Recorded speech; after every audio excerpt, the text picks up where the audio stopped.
सामंतों ने घोषणा की कि सैयद बंधु मुग़ल विरोधी और इस्लाम विरोधी नीतियां अपना रहे हैं, अतः उन्होंने मुसलमान सामंतों में जो धर्मांध थे उन्हें सैयद बंधुओं के खिलाफ उभारने की कोशिश की। सैयद बंधु के विरोधी सामंतों को बादशाह मोहम्मद शाह का समर्थन मिला। वह दोनों भाइयों के नियंत्रण से अपने को मुक्त कराना चाहता था। वे 1720 में छोटे भाई हुसैन अली खां को धोखे से मारने में सफल हो गए। अब्दुल्ला खां ने मुकाबला करने की कोशिश की, मगर आगरा के पास उसे हरा दिया गया।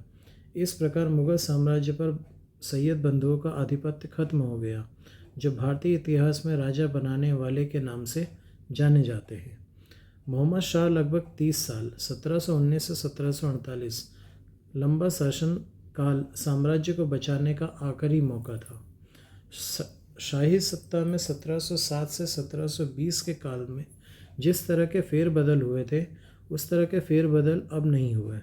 उसके शासनकाल के आरंभ में लोगों के बीच मुग़लों की प्रतिष्ठा एक महत्वपूर्ण राजनीतिक कारक थी।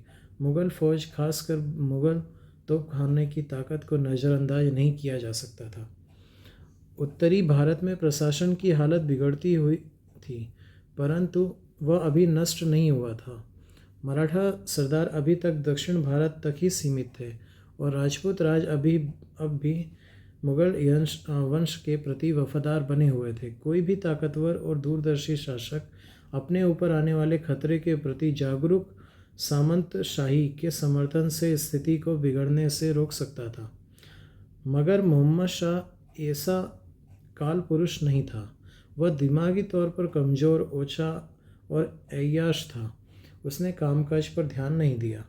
निजाम उल मुल्क जैसे काबिल वजीरों को अपना पूरा समर्थन देने के बजाय वह भ्रष्ट और नालायक चापलूसों के कुप्रभाव का शिकार बन गया और अपने ही मंत्रियों के खिलाफ साजिश करने लगा।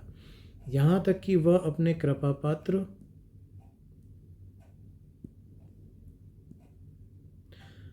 दरबारियों द्वारा उगाहे गए घूस में हिस्सा लेने लगा।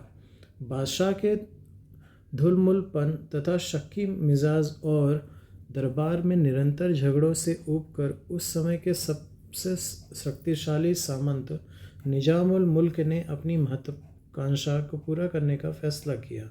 वह 1722 में वजीर बना था। प्रशासन को सुधारने के लिए उसने जोरदार प्रयास किए थे। अब उसने बादशाह और उसके साम्राज्य को उनके भाग्य के सहारे छोड़कर अपनी किस्मत आजमाने का फैसला किया। उसने अक्टूबर 1724 में अपना ओहदा छोड़ दिया और दक्कन में हैदराबाद रियासत की नींव डालने के लिए दक्षिण चल पड़ा। उसका प्रस्थान साम्राज्य से निष्ठा और सद्गुण के पलायन का प्रतीक था। मुग़ल साम्राज्य का वास्तविक बिखराव यहाँ से शुरू हो गया था। अब अन्य शक्तिशाली और महत्वाकांक्षी सामंतों ने भी अर्ध स्वतंत्र रियासतें कायम करने के लिए अपनी अपनी ताकत का इस्तेमाल आरंभ कर दिया। दिल्ली के बादशाह के प्रति नाम मात्र की निष्ठा जाहिर करने वाले खानदानी नवाबों का देश के अनेक भागों में उदय हुआ। उदाहरण के तौर पर बंगाल, हैदराबाद, अवध और पंजाब के नवाबों के नाम लिए जा सकते हैं। हर जगह छोटे जमींदारों, राजाओं और नवाबों ने बगावत और आज़ादी का झंडा बुलंद किया। मराठा सरदारों ने उत्तर की ओर अपना कब्जा जमाना शुरू कर दिया। उन्होंने मालवा, गुजरात और बुंदेलखंड को रौंद डाला।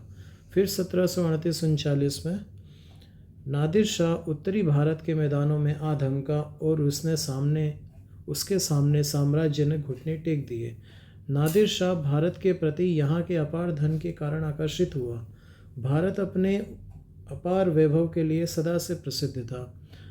निरंतर अभियानों ने फारस को वस्तुतः दिवालिया बना दिया था। अपने भाड़े की फौज को बनाए रखने के लिए पैसों की उसे सख्त ज़रूरत थी। भारत से लूटा गया धन इस समस्या का एक हल हो सकता था।